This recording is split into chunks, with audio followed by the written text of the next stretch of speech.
இன்னைக்கு பிஜேபி அந்த கட்சிக்கு 2 போலீஸ்காரன், ஒருத்தர் கவர்னர், ஒருத்தர் அவன் போலீஸ்காரன். நான் சத்தியமாக ஒத்துக்கிறதே இல்லை. ஆனால் எங்கள் தலைவர்கிட்ட நான் 100 வாட்டி சொல்லிட்டேங்க, அவன் சர்டிஃபிகேட்டை வாங்கி செக் பண்ணிட்டா ஒரு வாட்டி அவன் வெளியே இருக்க மாட்டான். ஏங்க நான் ஒரு ஆம்பளை இல்லை, கொஞ்சம் டாம்ஸ் இருக்கா இருக்கா இல்லையா, பட்டெக்ஸ் இருக்கா இருக்கா இல்லையா சார், உங்கள்கிட்ட கேட்குறேன் இருக்கா இல்லையா? அப்போ போலீஸ்னா இன்னும் நிறைய இருக்கணுமா இல்லையா? அதான தகுதி. அண்ணாமலையை கூப்பிட்டீங்க நிற்க வை, பேண்ட் பட்டுன்னு அவரு பேண்ட் கீழே ஊந்துட்டா இல்லையா பார். அவனை போலீஸ் எப்படி நான் நம்புவேன்? ஒரு நாள் பார்த்தா திருடம் மாதிரி இருக்கான், ஒரு நாள் பார்த்தா மொத்தமாக தாடி வச்சிருக்கான், ஒரு நாள் பார்த்தா எல்லாத்தையும் எடுத்துட்டு 9 மாதிரி நிற்கிறான். என்னங்கடா ஆட்டம் சொல்கிறான். இன்னைக்கு சொல்கிறான், நம்மெல்லாம் கூட்டத்தை இப்போ ஆடு மாதிரி அடைச்சி வச்சு கூட்டம் காட்டுறோமா. நரேந்திர மோடி ஃப்ரீயாக வந்து ரோடு ஷோ காட்டுறாராம். அந்த டி நகரில் ரோடு ஷோ காட்டினாங்கல்ல, பார்த்தீங்களா? நான் பொய் கேட்கல, உண்மையாக சொல்லணும், பொய் சொல்லக்கூடாது. அந்த வண்டி வந்ததே அலங்காரம் பண்ணி, அந்த வண்டியை பார்க்கும்போது அந்த வண்டி என்ன மாதிரி தெரிஞ்சது உனக்கு? எப்பா நான் சொல்லல, எப்பா ஊடக நண்பர்களே அதெல்லாம் மொத்தமாக சவுண்டாக எடுத்துக்கோ. நான் சொன்னேன்னு சொல்லக்கூடாது. எல்லாம் என்ன சொல்றான்? இறுதி யாத்திரைன்றான். அத அண்ணாமலை சொல்றான் மக்கள் தரிசன யாத்திரை. ஒரு பைசா கூட செலவு பண்ண மாட்டாராம். இப்போ ஊட்டிக்கு வந்தார கோயம்புத்தூருக்கு நரேந்திர மோடி, அப்போ கூட்டின்னு வந்தப்போ யாரெல்லாம் எப்படி கூட்டின்னு வந்த சொல்லுவான். எனக்கு வீட்டு வாடகை கொடுக்கறது ஒரு ஃப்ரெண்டு, எனக்கு காரு கொடுக்கறது ஒரு ஃப்ரெண்டு, கரண்ட்டு பில்லு கட்டுறது அது ஃப்ரெண்டு, சோறு போடுறது ஒரு ஃப்ரெண்டு. அப்போ இந்த எல்லாத்தையுமே யூஸ் பண்ணுறது வேற ஆள், நீ சொந்தமாக எதுவும் செய்யறதில்லை. அது எதுக்குடா வாழ்வே? அது எதுக்கு வாழ்வே? இவர் மொத்தமாக பார்த்து நீ ஊர்வலம் போனாலாம், ஊருக்கு ஒரு செவ்வாழை தீபாரத்தனைக்கு வச்சாலாம். அந்த மாதிரி ஆள் இவன். இன்னொருத்தர் இருக்கிறாரு, தமிழ்தாய் வாத்து போட்டால், தமிழ்தாய் வாத்து இல்லைங்க, நீராடும் கடல் வத்துன்னு போட்டால் அவருக்கு சூத்தில் முள்ளு குத்துன மாதிரி எழுந்து ஓடுவார். அதிமுக காரன் சொன்னானா, நீ போட்டதுலேயே போட்டுக்கின்னு இருப்பியா, ஒரு வாட்டி மாற்றி போடுன்னு சொன்னானா. அவர் தான் சொன்னார், என்ன நீ தப்பாக எடுத்துக்கிட்டு மறுபடியும் ஜெயிலுக்கு அமிச்சா நான் பொறுப்பு இல்லை. நான் வந்தபோது என்னவோ ஸ்லோவாக தான் சாதா தோசையாக தான் வந்தேன், என்னை ஸ்பெஷல் தோசையாக்குறது உங்கள் நகர செயலாளர் தான். அவன் கேட்டான் பாரு, போட்டதிலே போடுவா ஒரு வாட்டி மாற்றி போடுன்னு. அப்போ இவர் என்ன சொல்லியிருக்கணும்? போட்டதிலே போட்டால் புண்ணாவாது, மாற்றி போட்டால் புண்ணாயிடும்னு சொல்லியிருக்கணுமா இல்லையா? அதுக்கு மேலே ஒன்று சொன்னார், அதிமுக காரன் எல்லாம் தாலி அறுத்துட்டு பட்டுப்புடவை வாங்கி கொடுத்தான்னாரு. இந்த கட்சியோட கொள்கையே அதான். என்ன செஞ்சேன்னு இந்த பல்லு பழனிசாமி கேட்டுக்கினே இருக்கிறான். 100 கிலோ அரிசி மூட்டைக்கு தலை வச்ச மாதிரியே இருக்கான் பத்தியா ஆளு. தோத்தும் கலங்கவே இல்லை, கம்முன்னு இருக்கிறான். எங்காலு பாரு 62 கிலோ எடை, கொஞ்சோண்டு செதை, கொஞ்சோண்டு எலும்பு, கொஞ்சோண்டு ரத்தம். ஆனால் 1 கிலோ மூளை எங்கள் அண்ணன் தளபதிக்கிட்ட. அளவா துண்ணா அளவா அருவு வேலை செய்யும், அதிகமாக துண்ணா உடம்பு வீங்கும், புத்தி வேலை செய்யாது. அதுதான் பழனிசாமி. 7 வாட்டி வராரா 8 வாட்டி வராரா படப்ப மனோகரனை சொல்றாரு.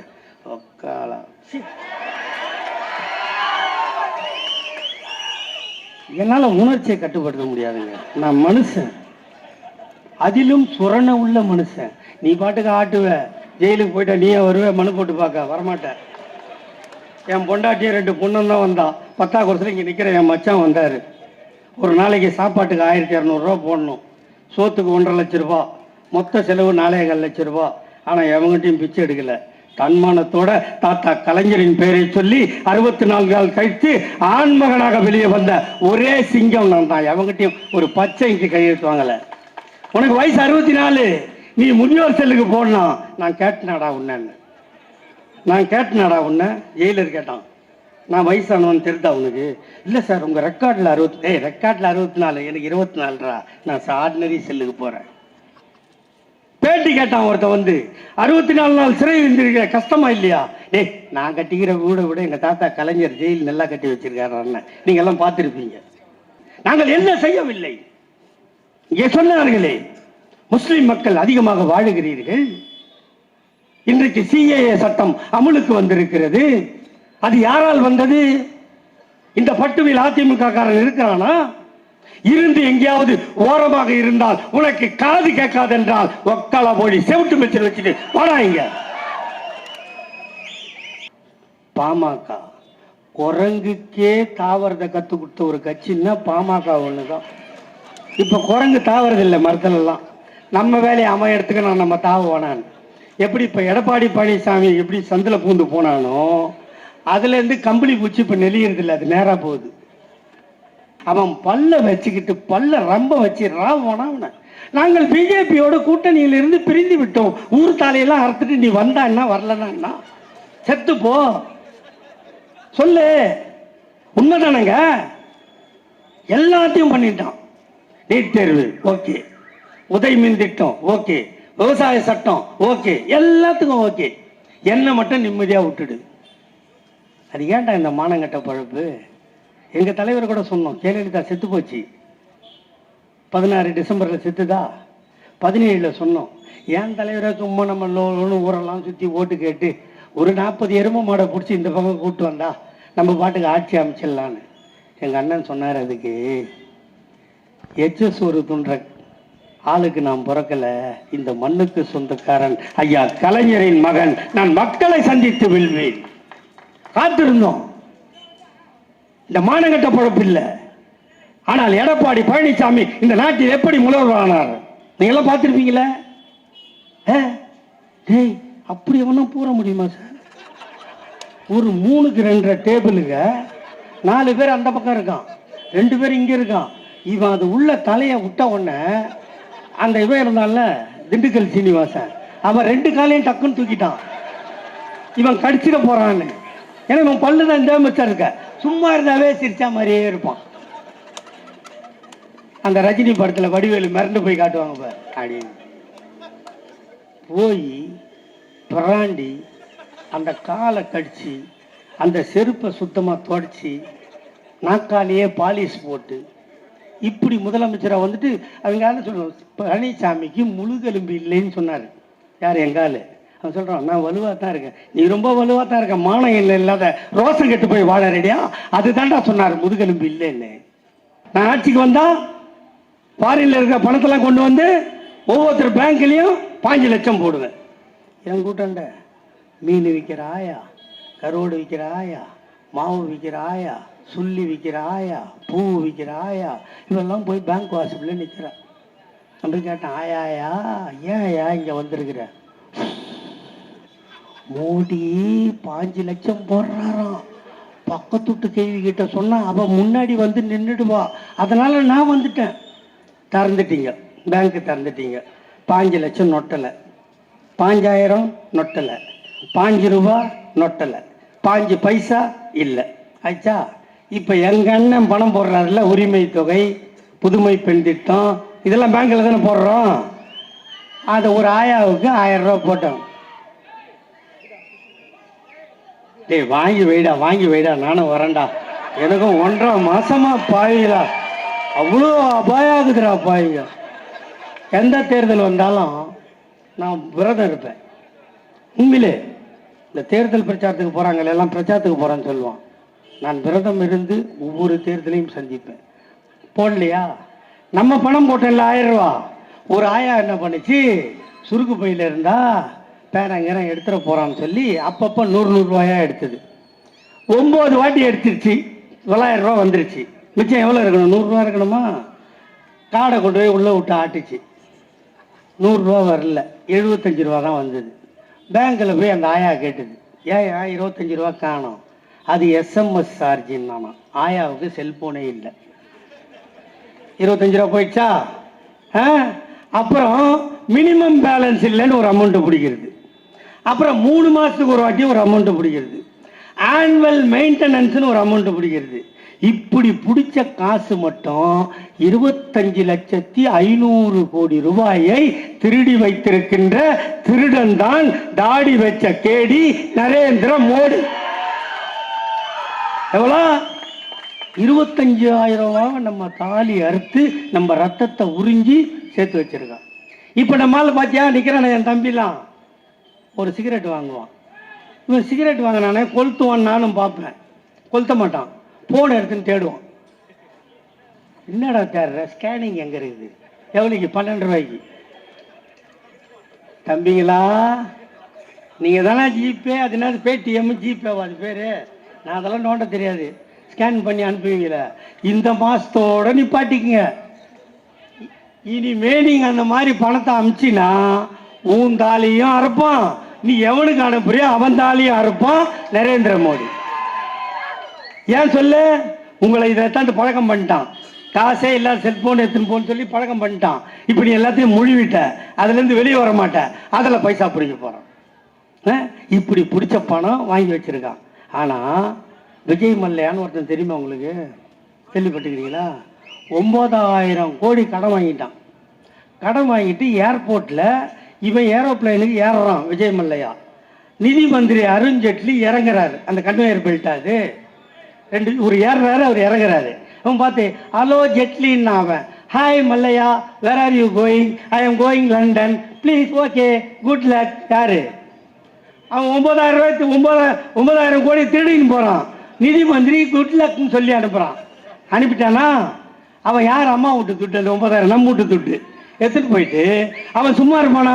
சம்பாரிச்ச துட்டுன்னா சும்மா இருப்பான். அவன் என்ன பண்ணான்? ட்ரெஸ் எல்லாம் ஒத்துட்டு ஜட்டியோட ஸ்விம்மிங் பூலில் போய் நின்றுங்கண்ணான். பார்த்துருப்பேன். நான் போய் சொல்ல மாட்டேன். இல்லைன்னா செருப்பு கைட்டேடி.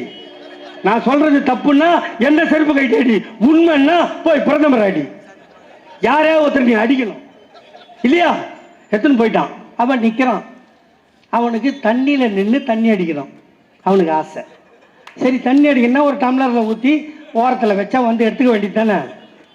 ஒரு தட்டு, மிதக்கிற தட்டு, அதில் சரக்கு, விஸ்கி, ரம்மு, ஜின்னு, பிராண்டி 4 கப்பு வச்சுட்டு இதை கிட்ட தள்ளின்னு வந்து விடுறதுக்கு 9 ஃபிகர்.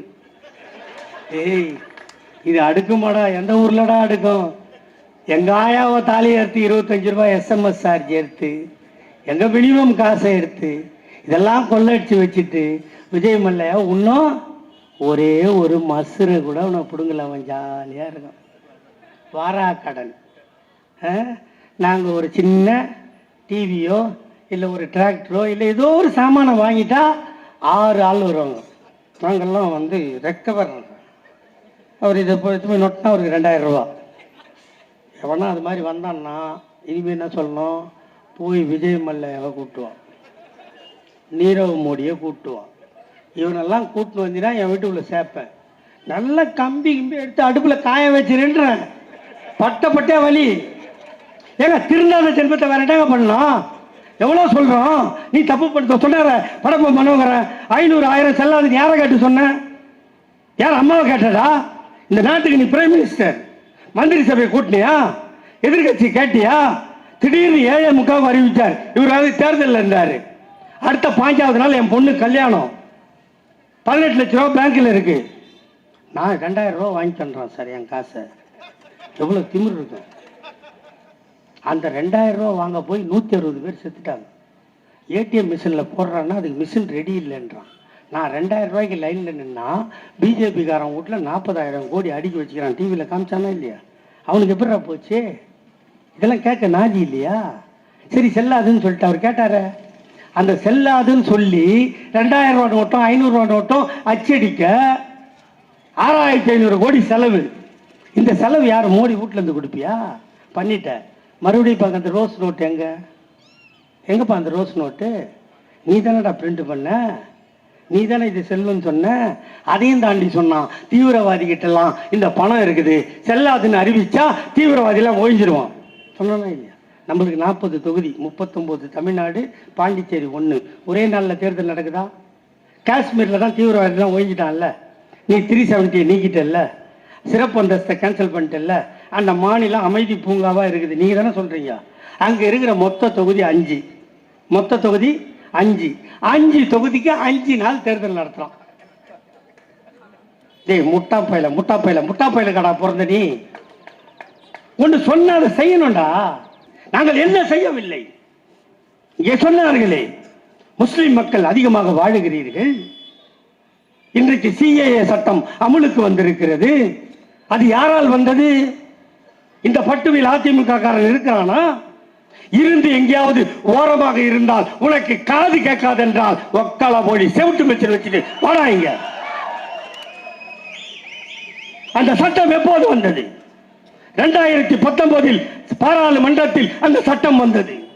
திமுகவிற்கு 5 உறுப்பினர்கள். அந்த சட்டத்தை தடுத்தோம். எங்களுக்கு பலம் இல்லை. ஆனால் அந்த சட்டத்தில் திருத்தம் கொண்டு வர சொன்னோம்.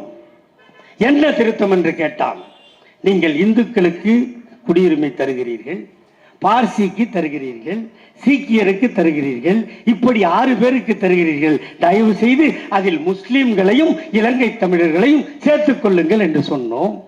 அதன் மீது வாதாடினோம், அதன் மீது பேசினோம். இல்லை என்று சொன்னான். வாக்கெடுப்பு நடத்து என்று கேட்டோம். வாக்கெடுப்பு முடியாது, குரல் வாக்கெடுப்பு என்று சொன்னான். அதையும் தடுத்து நிறுத்தி டிவிஷன் வாக்கெடுப்பு என்று கேட்டோம். வாக்கெடுப்பு நடந்தது. எங்கள் தீர்மானத்திற்கு 99 ஓட்டு. 5 பேர் இருக்கிற திமுகவுக்கு 99 ஓட்டு. ஆனால் எங்கள் தீர்மானத்திற்கு எதிராக 124 ஓட்டு. என் அருமை முஸ்லிம் சகோதரர்களே, எல்லோரும் பேசுகின்ற போது ஆரம்பத்திலே உங்களுக்கு ரமலான் வாழ்த்து சொன்னார்கள். நான் சொல்லவில்லை. அதற்கு காரணம் இருக்கிறது. இந்த சட்டம் வந்தது 124 வாக்குகள். திமுக 5, அதற்கு 199. அதிமுக 13. பாமக குரங்குக்கே தாவரத்தை கத்து கொடுத்த ஒரு கட்சின்னா பாமக ஒண்ணுதான். இப்ப குரங்கு தாவறதில்லை மரத்துல எல்லாம். நம்ம வேலையை அமையறதுக்கு நம்ம தாவானான். எப்படி இப்ப எடப்பாடி பழனிசாமி எப்படி சந்தில பூந்து போனானோ அதுல இருந்து கம்பளி பூச்சி இப்ப நெளியறது இல்லை. அது நேரா போகுது. வாங்கடா டே, உங்களெல்லாம் பேசி வாய் தண்டா நோவுது. 124 ஓட்டு எதிர்க்க, 99 ஓட்டு ஆதரவு. இந்த 13 ஒன்றும் 14 எடுத்து இந்த பக்கம் போடுங்க. அதிமுக காரங்கன்னா இருந்தா பக்கத்துல இருந்து அவன் காதை விரிச்சு காட்டு. எனக்கு இந்த 14 எடுத்து இங்க போடுங்க சார். எத்தனை ஆச்சு? எல்லாம் கணக்கு தெரிஞ்சவங்க தானே. 113 நம்மளுக்கு. அங்க 110 ஆயிடும். அது 110 ஆகியிருந்து இது 113 ஆகியிருந்தால் அந்த சட்டம் அன்றே செல்லாமல் போயிருக்கும். இப்ப யாரோ சொன்னீங்களே எடப்பாடி பழனிசாமி கிட்ட எவனா கூட்டணி போயிருக்கான்னு சொல்லி, நீங்க கோச்சிக்கினாலும் பரவாயில்ல, என்ன கோத்தாங்கம்மான்னு திட்டினாலும் பரவாயில்ல, உண்மையான முஸ்லீம் அங்கே போயிருப்பானா? அவன் பிறப்பில் சந்தேகத்தை எழுப்புவது என் கடமைதானே? சொல்லுங்க. ஒருவேளை பிஜேபி ஆட்சிக்கு வந்தால், இப்போ சொன்னார் படப்பை மனோகரன், பாங்கு சொல்லுகின்ற போது நாங்கள் அமைதியாக காத்தோம் என்று. நகர செயலாளர் சொல்லும் போது சொன்னார், முதலில் அங்கே ஒலித்தது, பின்னால் இங்கே ஒலித்தது, அதற்கு பின்னால் ஒலிக்கும். உலகம் முழுவதும் 24 மணி நேரமும் பாங்கு ஒலிக்கும். இதுதான் முஸ்லிம் சடங்கு என்று சொன்னீர்களே, இந்த சடங்கை எவன் உனக்கு காப்பாற்றி தருவான்? ஒருவேளை திமுக இல்லாமல் போனால் எண்ணி பார்க்க வேண்டாமா? இப்படி ஒரு சட்டத்தை அமலுக்கு கொண்டு வந்து விட்டு அவன் பல்ல வச்சுக்கிட்டு பல்ல ரொம்ப வச்சு ராவண நாங்கள் பிஜேபியோட கூட்டணியில் இருந்து பிரிந்து விட்டோம். ஊர் தாலையெல்லாம் அறுத்துட்டு நீ வந்தான்னா வரலன்னா செத்து போ. சொல்லு, உண்மைதானங்க? எல்லாத்தையும் பண்ணிட்டான். நீட் தேர்வு ஓகே, உதய் மின் திட்டம் ஓகே, விவசாய சட்டம் ஓகே, எல்லாத்துக்கும் ஓகே. என்ன மட்டும் நிம்மதியா விட்டுடு. அது ஏன்டா இந்த மானங்கட்ட பழப்பு? எங்க தலைவர் கூட சொன்னோம், ஜெயலலிதா செத்து போச்சு, 16 டிசம்பர்ல செத்துதா, 17 சொன்னோம். ஏன் தலைவரை சும்மா நம்ம லோன்னு ஊரெல்லாம் சுத்தி ஓட்டு கேட்டு ஒரு 40 எருமை மாடை பிடிச்சி இந்த பக்கம் கூப்பிட்டு வந்தா நம்ம பாட்டுக்கு ஆட்சி அமைச்சிடலான்னு. எங்க அண்ணன் சொன்னார், அதுக்கு எச்சஸ் ஒரு துன்ற ஆளுக்கு நான் பிறக்கல, இந்த மண்ணுக்கு சொந்தக்காரன் ஐயா கலைஞரின் மகன், நான் மக்களை சந்தித்து வெல்வேன். காத்திருந்தோம். இந்த மானங்கட்ட பொழப்பு இல்லை. ஆனால் எடப்பாடி பழனிசாமி இந்த நாட்டில் எப்படி முதல்வரானார் நீங்க எல்லாம் பார்த்திருப்பீங்களே. அப்படி ஒன்றும் பூர முடியுமா சார்? ஒரு 3க்கு 2 டேபிளுங்க, 4 பேர் அந்த பக்கம் இருக்கான், 2 பேர் இங்க இருக்கான். இவன் அது உள்ள தலையை விட்ட உடனே அந்த இவன் இருந்தான்ல திண்டுக்கல் சீனிவாசன், அவன் 2 காலையும் டக்குன்னு தூக்கிட்டான். இவன் கடிச்சிட போறான்னு ஏன்னா இவன் பல்லு தான் இந்த மிச்சம் இருக்க, சும்மா இருந்தாவே சிரிச்சா மாதிரியே இருப்பான். அந்த ரஜினி படத்தில் வடிவேலு மிரண்டு போய் காட்டுவாங்க பார், அப்படின்னு போய் பிராண்டி அந்த காலை கடிச்சு அந்த செருப்பை சுத்தமாக தொடச்சி நாக்காலேயே பாலிஷ் போட்டு இப்படி முதலமைச்சராக வந்துட்டு அவங்க யாரும் சொல்லுவோம், பழனிசாமிக்கு முழுகெலும்பு இல்லைன்னு சொன்னார். யார்? எங்கால். அவன் சொல்கிறான், நான் வலுவாக தான் இருக்கேன். நீ ரொம்ப வலுவாக தான் இருக்க, மானம் இல்லை இல்லாத ரோசம் கெட்டு போய் வாழ ரெடியா, அது தாண்டா சொன்னார் முதுகெலும்பு இல்லைன்னு. என்ன சொன்னா? வாரிசு அரசு. வாரிசு அரசு கூட சொன்னாங்க. ஆண்மை இருக்கிறது, வாரிசு இருக்கிறது. ஏமா உங்க பொண்ணுக்கு நீங்க கல்யாணம் பண்றீங்கம்மா, அவங்க எல்லாம் இருட்டில் உட்கார வச்சிட்டீங்கல்ல, நான் அவங்ககிட்ட பேசிக்கிட்டே இருப்பேன். உங்க வீட்டில் ஒரு பொண்ணுக்கு கல்யாணம் பண்றீங்க, பொண்ணு மாப்பிள்ளையே வராங்க. ஃபர்ஸ்ட் மறு வீடு, அப்புறம் 3 மாசத்துக்குள்ள 3 வாட்டி வரணும். அப்புறம் தீபாவளி மருவு, பொங்கல் மருவு, இல்லையா ஆடி மாசம் மருவு. இல்லை, ஒரு 5-6 மாசம் ஆகி அந்த ஜோடி நடந்து போன அந்த பையனை என்ன சார் கேட்பாங்க? என்ன கேட்பாங்க? நான் அப்படி கேட்க மாட்டேன். போட்ட முதல்ல எடுத்துட்டியா? கல்யாணத்துக்கு செலவு பண்றோம்ல, அதுதான் முதல்ல எடுத்துட்டான்னு கேட்போமா இல்லையா? அப்படின்னா காரி துப்ப மாட்டாங்க. ஒன்னும் இல்லைன்னா துப்புவாங்களா, துப்ப மாட்டாங்களா? 1 வருஷம் ஆகி போச்சுன்னா அந்த பையனையும் பொண்ணு ஆஸ்பத்திரிட்டு போவாங்களா இல்லையா? நான் தான் சொல்றேன், ஆண்மை இருந்தால் பிள்ளை பிறக்கும். உங்களுக்கு ஆண்மை இல்லை என்றால் ஆஸ்பத்திரிக்கு போங்க, எங்க அடி வைத்த பார்க்காதீங்க. எங்கள் ஐயா கலைஞருக்கு ஆண்மை இருந்தது, எங்கள் அண்ணன் தளபதி வந்தார். எங்கள் அண்ணன் தளபதிக்கு ஆண்மை இருந்தது, எங்கள் அண்ணன் உதயநிதி வந்தார். ஏதோ சொல்றான், உதயநிதி உடனே மந்திரி ஆயிட்டாரு, உடனே எம்எல்ஏ ஆயிட்டாரு. அவன் வரலாறு தெரியுமாடா உங்களுக்கு? வரலாறு தெரியுமா உங்களுக்கு? அவருக்கு எங்கள் அண்ணன் தளபதிக்கு திருமணம் முடிந்து 2 மாதம். காதல் கணவனோடு கட்டிலில் புரள வேண்டும். அந்த வாலிப வயதில் கணவனை காராகிரகத்தில் அடைத்தால் எங்கள் அண்ணி துர்கா.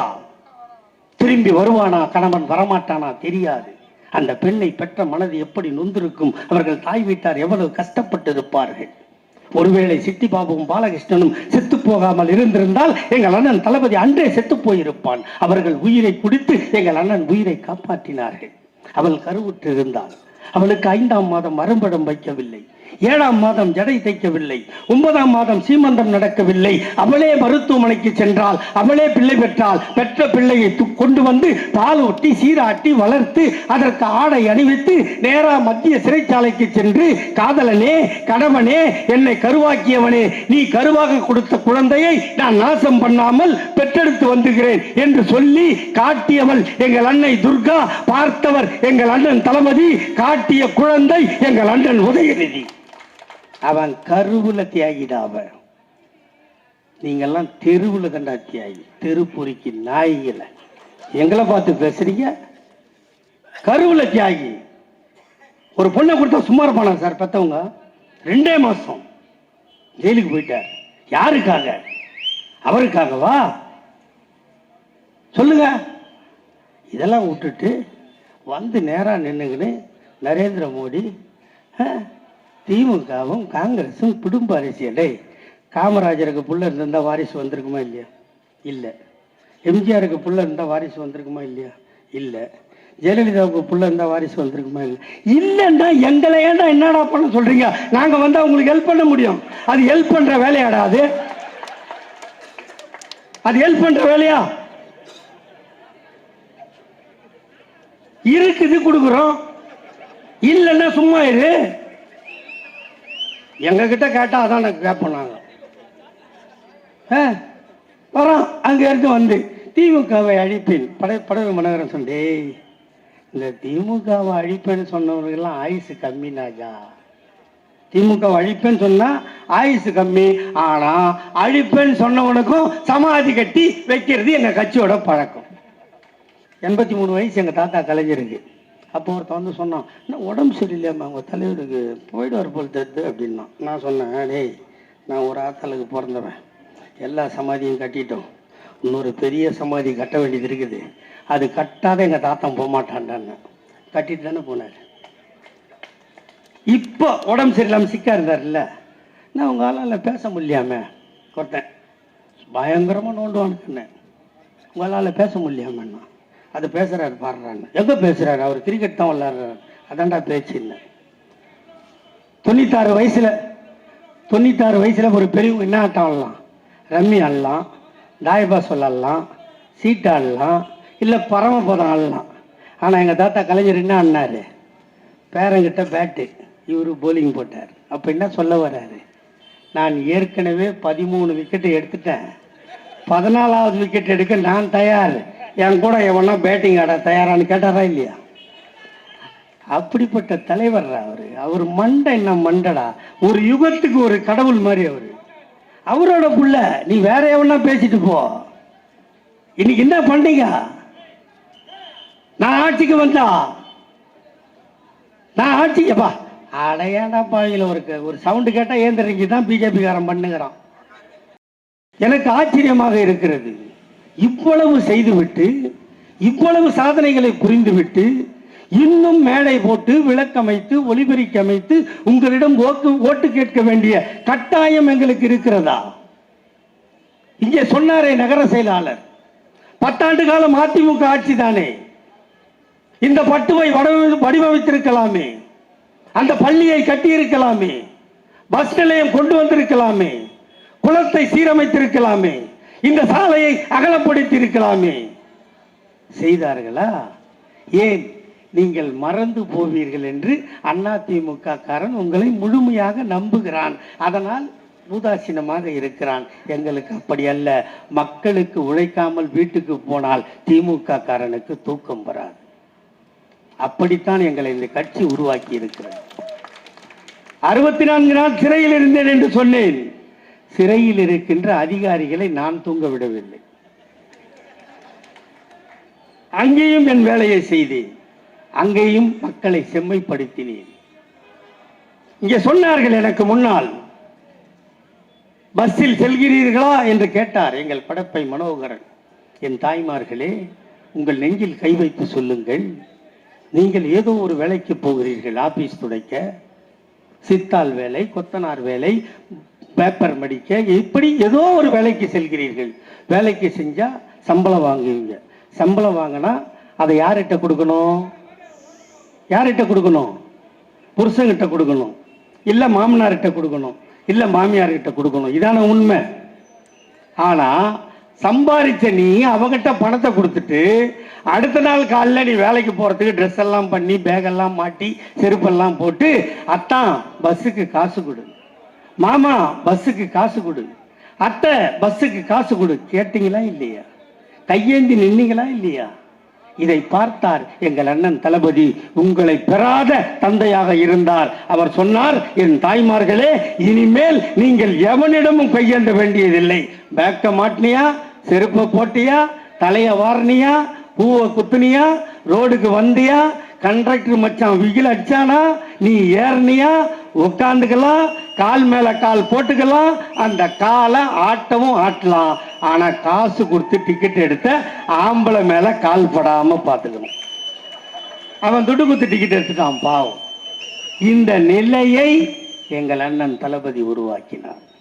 உடனே வீட்டில் இருக்கிற பொம்பளெல்லாம் கேட்டான், வேலைக்கு போறவளுக்கு பஸ் பிரி, என் புருஷன் சந்தேகக்காரன், என்ன வேலைக்கு அனுப்ப மாட்டான். நான் கூட என் பொண்டாட்டிய வேலைக்கு அனுப்பலை. பயம். நம்ம ஊரா பொட்டியை தூக்கின்னு சுத்துறமே. போன மாசம் 16ஆம் தேதி தூக்கின பொட்டி இன்னைக்கு காலையில தான் கொண்டாந்து வச்சுட்டு மாங்காட்டுக்கு வந்தேன். ஆமா, நேற்று நான் தருமபுரியில் இருக்கும்போது என் பொண்டாட்டி எனக்கு ஒரு பாட்டு விட்டா வாட்ஸ்அப்ல. சிட்டுக்குருவி சிட்டுக்குருவி செய்தி தெரியுமா, என்னை விட்டு பிரிஞ்சு போன கணவர் வீடு திரும்பல. அவளுக்கே அவ்வளோ புத்தி இருந்தா நான் கலைஞர் தாத்தா பேரன், நான் சும்மா இருப்பேனா? நான் திருப்பி ஒரு பாட்டை விட்டேன். நான் பார்த்ததிலே அவள் ஒருத்தியை தான் நல்ல அழகி. வெக்கமா இருக்குது, நான் தூங்குறேன் மாமான்னு சொல்லிட்டேன். எப்படி தூரமா இருந்தாலும் நாங்க சுகப்படுத்துறோம் பத்தியா? அதான்டா திமுக காரன். கடல் கலந்து வாழ்ந்தாலும் கட்டிய மனைவியை கண்கலங்காமல் பார்க்க வேண்டும் என்ற சிந்தனை எங்களுக்கு உண்டு.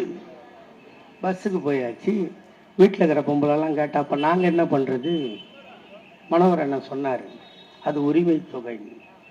ஆனால் வீட்டில் இருக்கின்ற பெண்களுக்கும் உங்களை பெறாத என்னை பெறாத தாய்மார்களே, உங்களுக்கும் மாதம் 1000 தருகிறேன். அதற்கு பெயர் மகளிர் உரிமை தொகை.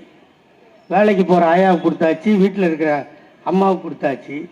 வயசு பொண்ணுலாம் காலேஜுக்கு போகுது, அதெல்லாம் கேட்டுது. தாத்தா தாத்தா எங்கள் ஆத்தாளுக்கும் எங்கள் ஆயாளுக்கும் பணம் கொடுத்துட்ட, நான் காலேஜ் படிக்கிறேன், எனக்கு கேட்டுச்சிங்களா? கைடு வாங்கணும், லாங் சைஸ் நோட்டு வாங்கணும், ஷார்ட் சைஸ் வாங்கணும், கேட்டுச்சு. 6வது முதல் 12வது வரை அரசு பள்ளியில் படித்திருந்தால் உனக்கும் 1000 தருகிறேன். பொம்பளை குழந்தைகளுக்கு கொடுத்தாச்சு. பையன்லாம் கேட்டான், தாத்தா தாத்தா எங்கள் ஆத்தாளுக்கு ஆயாளுக்கு கொடுத்துட்டேன், எங்கள் ஆத்தா வயிற்றில் தான் என் தங்கச்சியும் பிறந்தா, நானும் பிறந்தேன், அவளுக்கு மட்டும் கொடுத்துட்டு என்னை ஒட்டிய தாத்தா, இதோ கையெழுத்து போட்டேன், இந்த ஆண்டு முதல் உனக்கும் 1000 தருகிறேன். ஆணுக்கும் பொண்ணுக்கும் கொடுத்தாச்சு.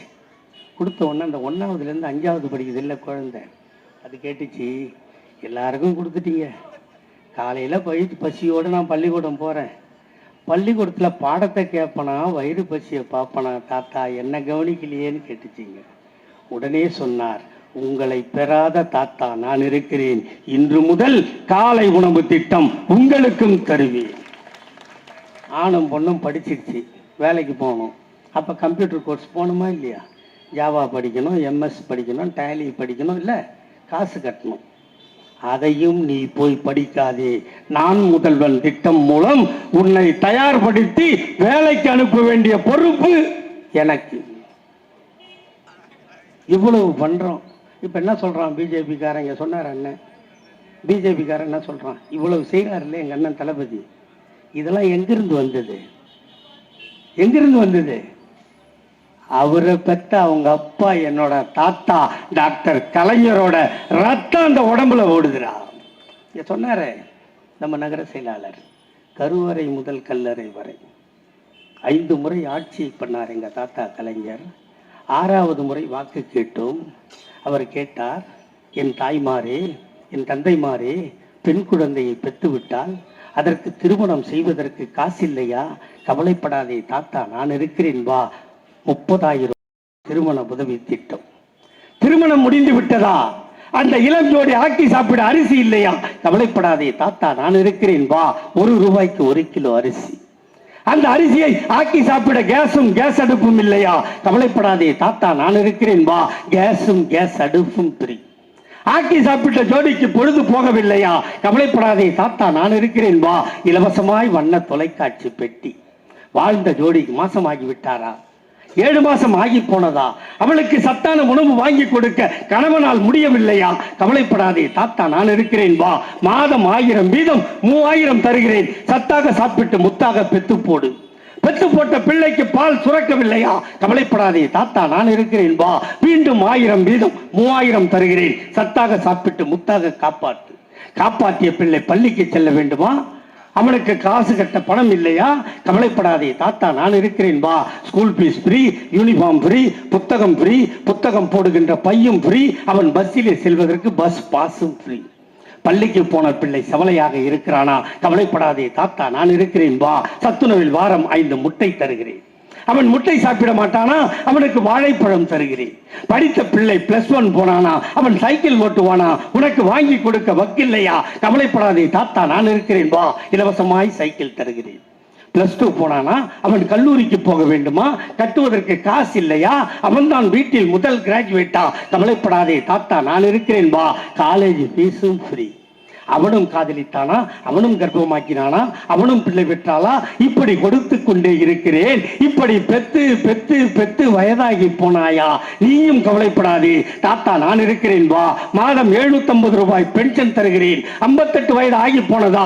பஸ் பாஸ் தருகிறேன். பேரனை பார், பேத்தியை பார், சந்தோஷமாக வாழு. காலம் கெட்டு போனதா? நீ சிக்காகி போனாயா? உன்னை ஆஸ்பத்திரிக்கு போவதற்கு ஆட்டோவிற்கு பணம் இல்லையா? கவலைப்படாதே தாத்தா, நான் கொடுத்த கலைஞர் ஒன்னாட்டை ஆம்புலன்ஸை கூப்பிடு, இலவசமாய் ஆஸ்பத்திரிக்கு போ, வைத்தியம் பார். வைத்தியன் பணம் கேட்கிறானா? கவலைப்படாதே, தாத்தா நான் கொடுத்த கலைஞர் காப்பீட்டு அட்டையை காட்டு, 1,00,000 ஃப்ரீ. வைத்தியம் பார், வீட்டுக்கு வா. காலம் கெட்டு போனதா? நீ செத்து போனாயா? உன் பிணத்தை தூக்க 4 பேர் இல்லையா? தன்மானம் தடுக்கிறதா? கவலைப்படாதே, தாத்தா நான் போட்ட சட்டம் மார்ச்சரி வேணும் ஃப்ரீ. வீட்டுக்கு கொண்டு வந்தாயா? பார்த்தாயா? அழுதாயா? ஈமைக்கிறதா? கவலைப்படாதே, தாத்தா நான் போட்ட சட்டம் ஃப்ரீசர் பாக்ஸும் ஃப்ரீ. பார்த்தாயா? அழுதாயா? சுடுகாடு போனாயா? புதைக்க வேண்டுமா? கொளுத்த வேண்டுமா? தாத்தா நான் போட்ட சட்டம் புதைப்பதும் ஃப்ரீ, கொளுத்துவதும் ஃப்ரீ. இப்படி கருவறை முதல் கல்லறை வரை இலவசங்களை வாரி வழங்கிய இந்தியாவில் ஒரே முதல்வர் எங்கள் தாத்தா டாக்டர் கலைஞர். அதுக்கப்புறம் சொல்றது கட்டாயி போச்சு. இவ்வளவு செஞ்சு ஆணையும் பொண்ணையும் வாழ வச்சு அதுக்கப்புறம் அதோ போறான் நொண்டி, சொன்னியா இல்லையா? அதோ போறான் டப்புக்கு, சொன்னீங்களா இல்லையா? அதோ போறான் டப்ஸா, சொன்னீங்களா இல்லையா? அவர்களுக்கு மனம் நோகிறது என்று சொல்லி எங்க தாத்தா கலைஞருக்கு மனம் நொந்தது. அவனை எல்லாம் அழைத்து, நீ நொண்டி இல்லடா, நீ டப்புக்கு இல்லடா, நீ ஒன்றரை கண்ண இல்லடா, உனக்கும் அற்புதமான பெயர் வைக்கிறேன், இன்று முதல் நீ மாற்றுத்திறனாளி என்று சொல்லி அவனுக்கும் நலவாரியம் தந்த தலைவன். அதற்கு பின்னால் அதோ போறான் 9, அதோ போறான் பொட்டை, சொன்னீங்களா இல்லையா? அவர்களுக்கு மனம் வலிக்கவில்லை, எங்கள் தாத்தா கலைஞருக்கு வலித்தது. அவர்களை எல்லாம் அழைத்து, நீங்கள் பொட்டை இல்லை, நீங்க 9 இல்லை, உங்களுக்கும் அழகான பெயர் தருகிறேன், இன்று முதல் நீங்கள் திருநங்கைகள் என்று சொல்லி அவர்களுக்கும் நலவாரியம் தந்தார். அதையும் தாண்டி ரயில்வே ஸ்டேஷனுக்கு போனீங்கன்னா வெள்ளை பேண்ட்டு வெள்ளை சட்டு தொப்பி போட்டு கொடி ஆட்டுவான்ல ஸ்டேஷன் மாஸ்டர், அவங்கெல்லாம் அவ்வா. அதே ரயில்வே தண்டவாளத்தில் காக்கி அரக்கால் சட்டை, பவாய் செப்பலு, சிவப்பு பச்சை கொடி, சம்புட்டியை வச்சு பிளக்க தட்டுவான்ல, அவெல்லாம் நம்மவா. எங்க தாத்தா கலைஞர் சொன்னார், நீ தண்டவாளத்தில் பிளக்கட்ட தட்ட பிறக்கலடா, நீ ஆட்டினா கொடியும் ஆடும் ரயிலும் ஓடும் என்று சொல்லி இந்த நாட்டில் தாழ்த்தப்பட்டவனையும் பிற்படுத்தப்பட்டவனையும் சேஷன் மாஸ்டர் ஆக்கி அழகு பார்த்த ஒரே தலைவர் எங்கள் தாத்தா டாக்டர் கலைஞர். கோர்ட்டுக்கு போனா கருப்பு சட்டை போட்டு கட்டை சுத்தி வச்சு ஆடர்னு தட்டுவான்ல, அவெல்லாம் அவ்வா. அதே கோர்ட்ல சிவப்பு தொப்பி போட்டு சைலன்ஸ்ன்னு கத்துவான்ல, அவெல்லாம் நம்மவா. எங்க தாத்தா கலைஞர் சொன்னார், நீ சிவப்பு தொப்பி போட்டு சைலன்ஸ்ன்னு கத்த பிறக்கலடா, நீ அடிச்சா கட்ட சுத்தி அடுக்கும் சட்டமும் பேசும் என்று சொல்லி பிற்படுத்தப்பட்டவனையும் தாழ்த்தப்பட்டவனையும் நீதிபதியாக்கி அழகு பார்த்தவர் எங்கள் தாத்தா டாக்டர் கலைஞர். கோயிலுக்கு போனா பெரிய கவுறு கட்டின மணி இருக்கும், அதை ஆட்டுறது நம்மவா. உள்ள சின்ன மணி இருக்கும், வெள்ளி மணி, அதை ஆற்றவாலாம் குஞ்சு மணி. அது பேரு போய் கேளு, நீ சிரிப்பி அவன் எடுப்பான். அது ஆற்றவாளுக்கு பேரு குஞ்சுமணி. ஆனா எங்க தாத்தா கலைஞர் சொன்னார், டேய் நீ கவுறு கட்டின பெரிய மணி ஆட்ட பிறக்கலடா, நீ ஆட்டினா சின்ன மணி ஆடும் ஆண்டவனும் பேசுவான் என்று சொல்லி அனைத்து ஜாதிக்காரனும் அர்ச்சகராகலாம் என்ற சட்டத்தை போட்டவர் எங்கள் தாத்தா டாக்டர் கலைஞர். இப்ப நாங்க சொன்னோம் பஸ் ஃப்ரீன்னு சொன்னோம்ல, இதுவாது பரவாயில்லைங்க, என் தாய்மாரெல்லாம் ஏறிடுது. மப்சல் என்ன சொல்றாங்க, அந்த பிங்க் கலர் அடிச்சு வச்சிருக்கல ஸ்டாலின் பஸ் வருது, அந்த கலரு நாங்கள் அறிவிக்கலாங்க ஒரு திட்டம். இங்கே படித்தவங்க ஓரளவுக்கு அதை பார்த்து அந்த ஏறிடுவாங்க, அவங்க அந்த கலரை பார்க்குறாங்க. அங்கே ஆயெல்லாம் அடி பார்க்குது, ஸ்டாலின் பஸ் வருது ஓடியாங்கடி. அந்த திட்டத்தோட பலன், அதை யார் பயன்படுத்துகிறார்களோ அது பெருக பெருக அந்த திட்டத்துக்கு பலன். ஆனால் அதை செய்யலை. இப்போ எல்லாருக்கும் என்ன கஷ்டம், கலைஞர் தாத்தாவாக இருந்தால் 5 வருஷத்துக்கு ஒரு வாட்டி ஓய்வு கொடுப்பார், ஆட்சி நான்ட்டேன் நீ வச்சுக்கன்னு. ஆனால் எங்கள் அண்ணன் தளபதி அப்படி இல்லை, ஒரு டைம் அவன் ஜெயிச்சிட்டா 25 வருஷத்துக்கு அவன் மயிரை கூட பிடுங்க முடியாது. இது நரேந்திர மோடிக்கு தெரியும். ஏன்னு கேட்குறியா, நம்ம பாட்டுக்கு நரேந்திர மோடி மாதிரியோ அண்ணாமலை மாதிரியோ ஆளுநர் மாதிரியோ பேசிட்டு போகிறவன் இல்லை. நீ ஏன்னு கேட்கணுமா இல்லையான்னு கேட்டியா நீ? ஆனாலும் நீ கேட்கலன்னு நான் சொல்கிறேன். பராசக்தின்னு ஒரு படம் வந்து பார்த்தியா? தெரியுமா அந்த படம்? யாரெல்லாம் பார்த்தீங்க கை தூக்கு. ஆயா பகார், இவ்வளோ பேர் இருக்கிறாயா போதும். அந்த படம் வர்றதுக்கு முன்னாடி வேற படம் வந்தா? அந்த 52 பராசக்திக்கு முன்னாடி வேற படம்லாம் வந்தது. 20 பாட்டு வருமா? 2 பாட்டுக்கு பாத்ரூம் போனோமா? 5 பாட்டுக்கு டம் அடிக்கணுமா, மிச்ச பாட்டுக்கு தூங்கணுமா, உண்டா இல்லையா? இதானே. ஆனால் பராசக்தின்னு ஒரு படம் வந்த அப்புறம்தான் 2.5 மணி நேரம் கண்ணை சிமிட்ட கூட இடம் கொடுக்காம பார்க்க வச்ச படம் பராசக்தி. அப்போ எவனோ கடையில் விற்கிற மைய வாங்கி கலைஞர் ஐயா பேனாவில் ஊற்றினா ஐயாவோட கைப்பட்ட மைக்கு அவ்வளோ பவர் இருந்தா எங்கள் அண்ணன் தளபதி அவர் சொந்தமாக ஊற்றின மைய அதுக்கு எவ்வளோ பவர் இருக்கும்? என்னங்கடா ஆட்டமாக காட்டுறீங்க? யார்கிட்ட காட்டுறீங்க? மோதி பாரு செல்லுமா. இப்போ என்ன இவ்வளோ கத்துறேன்? எதுக்கு கத்துறேன்? எனக்கு ஒன்றும் இல்லை. 64 இதெல்லாம் ஒன்று 10-20 வருஷம் இருக்க போகிறோம். நாங்கள் போய் சேர்ந்துருவோம். ஆனால் உன்னோட புள்ள உன்னோட பேரன் தலை நிமிர்ந்து வாழ மாட்டான். வெள்ளைக்காரன் நம்மை ஆண்டான், அவன் ஒன்றும் சொல்லவில்லை. நீ எப்படி வந்தாலும் வாழ்ந்து கொள், நான் சொல்வதை அடிமையாக இரு சொன்னானா? அது வெள்ளைக்காரன். இவன் கொள்ளைக்காரன். மாட்டுக்கறி சாப்பிட்டா அடிப்பேன்றான். நம்ம டாக்டர்கிட்ட போனால் கொஞ்சோண்டு மாட்டுக்கறி வாங்கி சூப்பு வச்சு பையனை கொடு, அவன் சரியாவான்னு சொல்கிறான் இல்லையா? அப்போ டாக்டர் சொல்கிறத கேட்கறதா இந்த கொக்கலை ஒழிங்க சொல்கிறத கேட்கறதா? சொல்லுப்பா, நீ சொல்லு. இப்போ வந்துட்டான் அதான் சொல்லுவான். இப்போ இந்த பாங்கு சொல்லிச்சு 24 மணி நேரம் சொல்லுன்னாரு அந்த நகர செயலாளர். அதெல்லாம் ஒழிக்கூடாது அவருன்னுவான். அவரு பேணி சொல்லுங்க. என் வீட்டில் என் குழந்தைக்கு பேதி ஆகுது. பக்கத்து வீட்டு பொம்பளை சொல்றா பொன்னேரி பில்லை போட்டா பேதி நின்றோன்னு. ஆனா இன்னொரு பொம்பளை சொல்றா பொன்னேரி பில்லை போட்டா பேதி நிற்காது, மசூதிக்கு போ, பாய் மயிலால தொகை வரல ஓதனாருன்னா பேதி நின்றோன்னு முனியம்மா சொல்றா.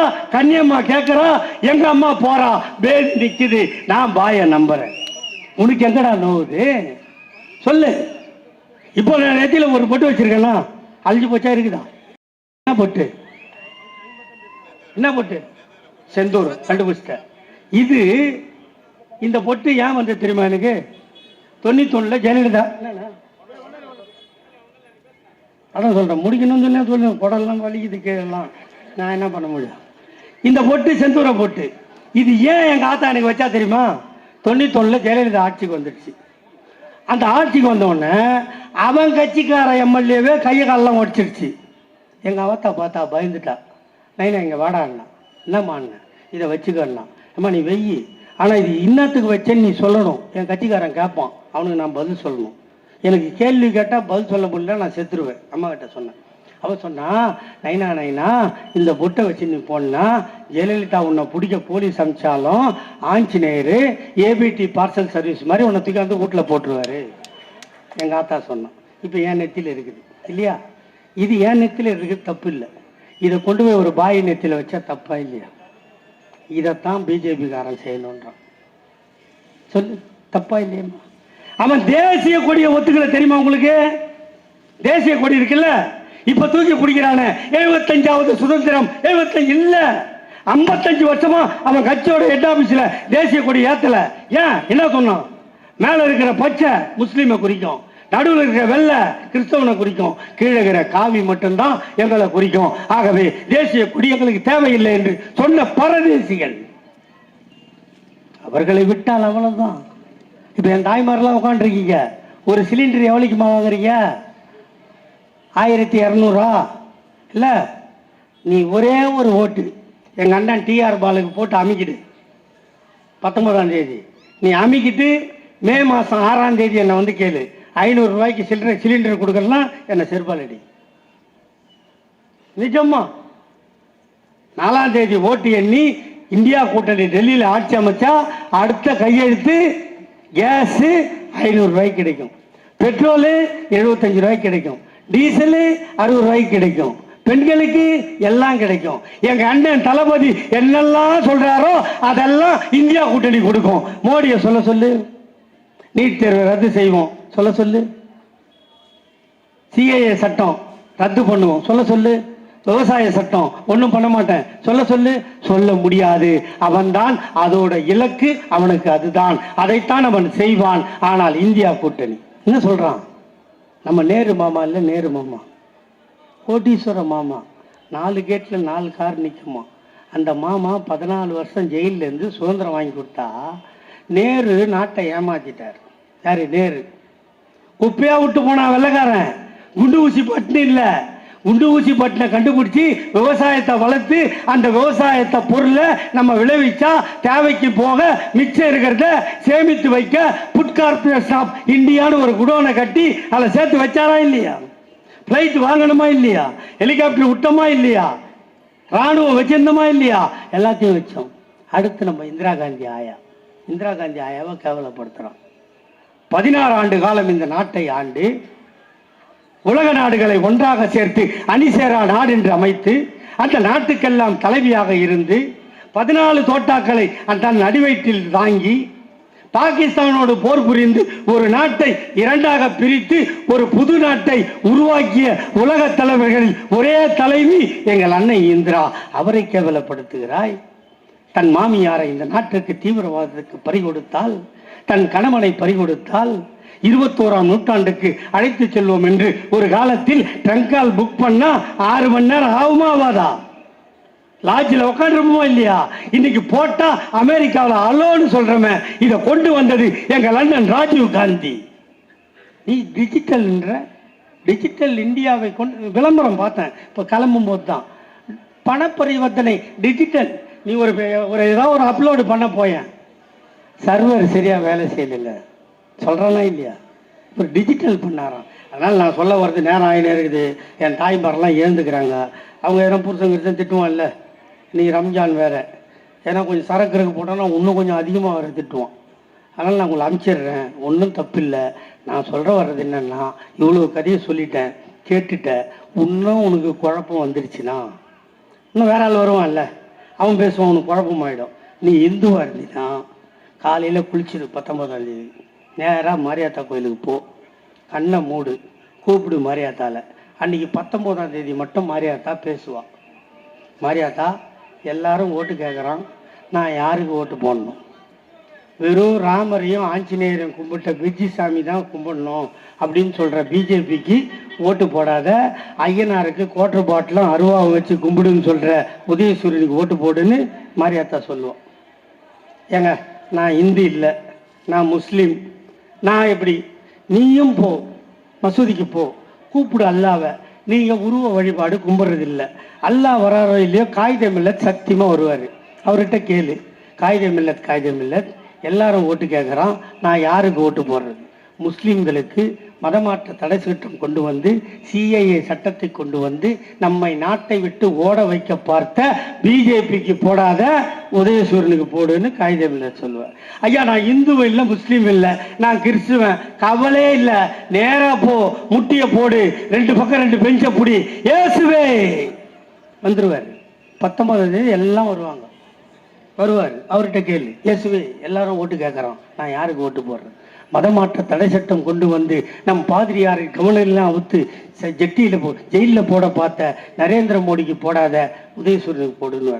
நம்மளது எத்தனாவது பட்டணுன்னா? நான் போகிற எல்லா இடத்துலையும் திமுகவுக்கு ஃபஸ்ட்டு பட்டன்டா. திருவண்ணாமலைக்கு போனேன், ஃபஸ்ட்டு பட்டனு. இங்கே வேலூருக்கு போனேன், ஃபஸ்ட்டு பட்டனு. இங்கேயுமா? அப்போ அங்கே கேட்ட இல்லை, கண்ணே திறக்காத, நேராக வா, மிஷின் இருக்கும், அப்படியே கையை வச்சு தடவு, மேலேயே இருக்கும் பட்டனு. ஒரே அமுக்கு, நீ ஒட்டு மொத்தமாக அமுக்கு கீயான ஒரு சவுண்டு வந்து நரேந்திர மோடி காதில் போய் அவன் பைத்தியம் பிடிச்சி நாட்டை விட்டு ஓடிடுவான். இந்தியா கூட்டணி ஆட்சி அமைக்கும், உங்கள் வாழ்வு மலரும். வாய்ப்புக்கு நன்றி. வெல்க தமிழ். வணக்கம்.